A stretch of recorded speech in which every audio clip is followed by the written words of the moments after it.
Welcome back, everybody, to another Tennessee 2025 opponent preview video. This time we are previewing the Oklahoma Sooners. As we mentioned in several videos, we are going through each and every Tennessee football game on the 2025 season. We focus on the non-conference games the first video, and now each and every video we have been previewing the SEC game. So, November 1st, a huge home game at Neyland Stadium, day after Halloween, as the Oklahoma Sooners come into town. First time Oklahoma has visited Knoxville in 10 years. Of course, they were still in the Big 12 at that time, and that was the conclusion of that home-and-home series in 2014 and 2015. And, man, what could have been? Almost pulled out the win in that one. But, it's a new decade, and we got two new coaches. That have taken over these respective programs 10 years later. But let's preview the Oklahoma Sooners. So last year, Oklahoma, a 6-7 season, lost to Navy in the Armed Forces Bowl. Just kind of a struggle and a baptism by fire for the Sooners in their first year in the SEC. You had the first 7 games of the season. Seth Luttrell was the offensive coordinator. Was let go of those duties midway through the season. Now, Coach Luttrell is an analyst on the Tennessee football team. So very interesting how that all kind of ties together. But, it was just, like I said, as I mentioned, a baptism by fire for Oklahoma, trying to get accumulated into SEC play. They had that huge win at home late in the year against Alabama. But then, they took some losses along the way. Matter of fact, last year, our Vols went to Norman, and this was Oklahoma's first SEC game, and Tennessee pulled out the win, and that was the whole week with Josh Heupel returning back to Oklahoma and kind of the bad blood with the way he was exited and all that fun stuff. But Tennessee did pull out the win. And Jackson Arnold, who was on that Oklahoma team, was the starter, got hurt in the game. Michael Hawkins came in and did fairly well in the second half, trying to make somewhat of a game.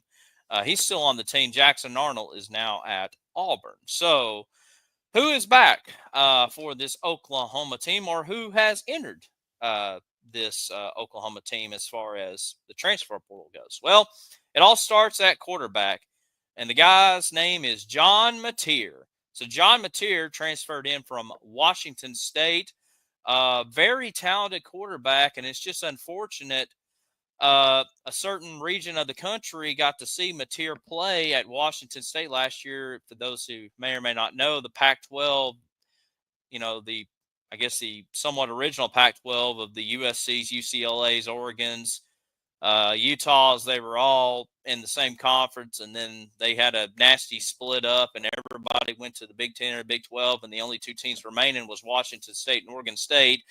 And so they kept the Pac-12 name and, was carrying the Pac-12 flag around, figuratively. But they were, had to find a new home, so they kind of merged with the Mountain West Conference, and they were kind of put on like second level TV channels. So spinning this all back around in John Mateer was balling out at Washington State, got him to a 9-4 record.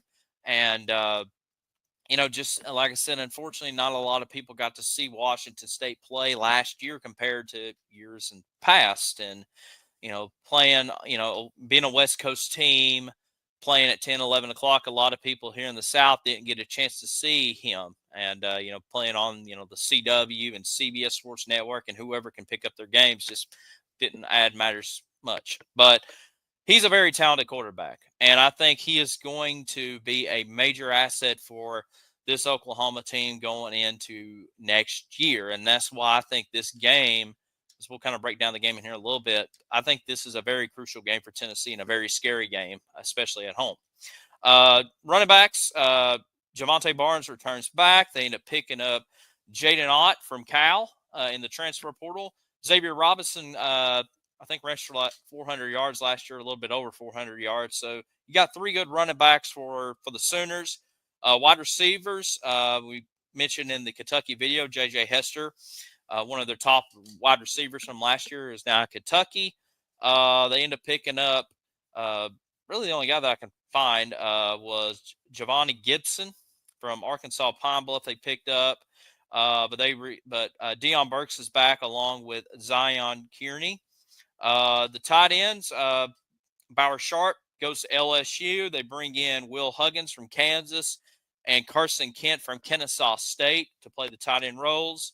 And I think these are, while we mentioned, I think Sharp was a very talented tight end, and Hester wasn't too bad either. But I think this is still a very talented offense, and I think Mateer is going to have a lot of fun with these new guys and veterans that are returned back. The offensive line is senior led group. I think they're all seniors or redshirt seniors except for left guard, and I think it's like a redshirt freshman there. Defensively, this to me is the strength of the team, and I think this is where it's going to come down to some wins and losses.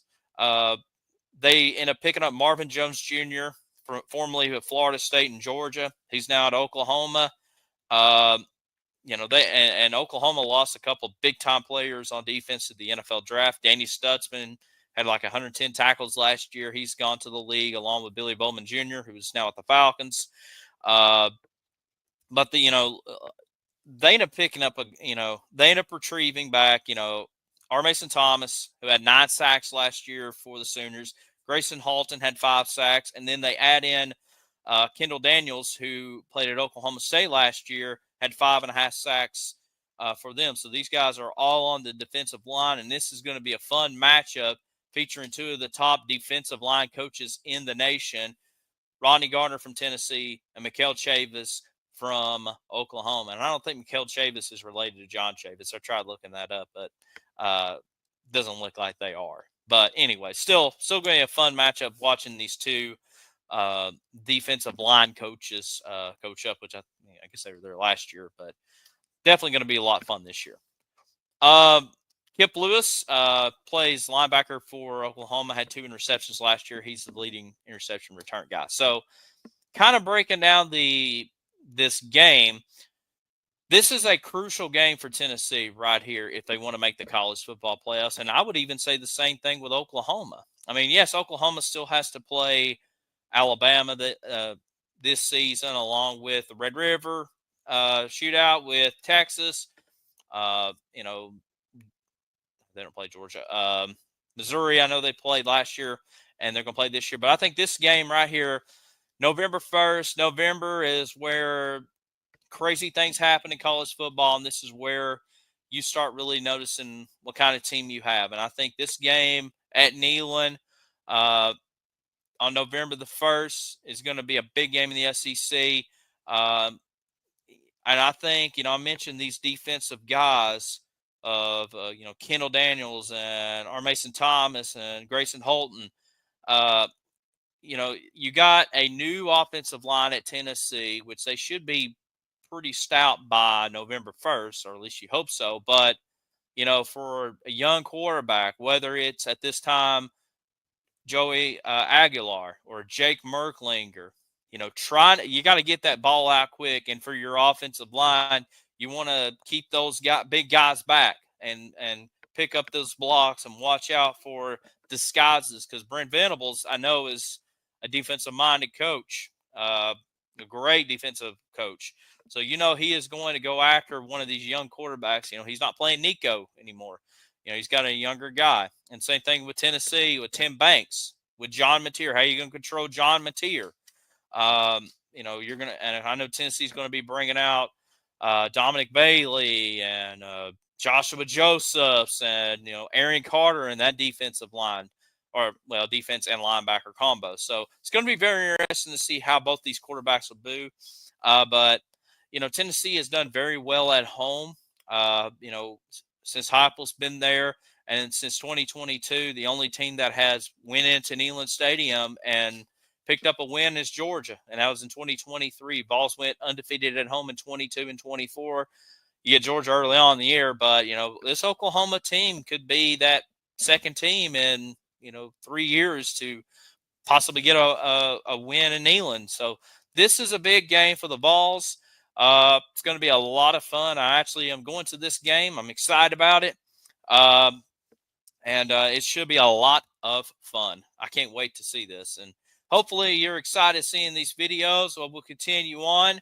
A couple more SEC previews here in the next couple of days. We preview the Gators tomorrow and then Vanderbilt on the following day. So hope you're enjoying them, and we'll talk to you next time as we continue to preview these Tennessee football opponents. This is David Morrison from the Vols Society.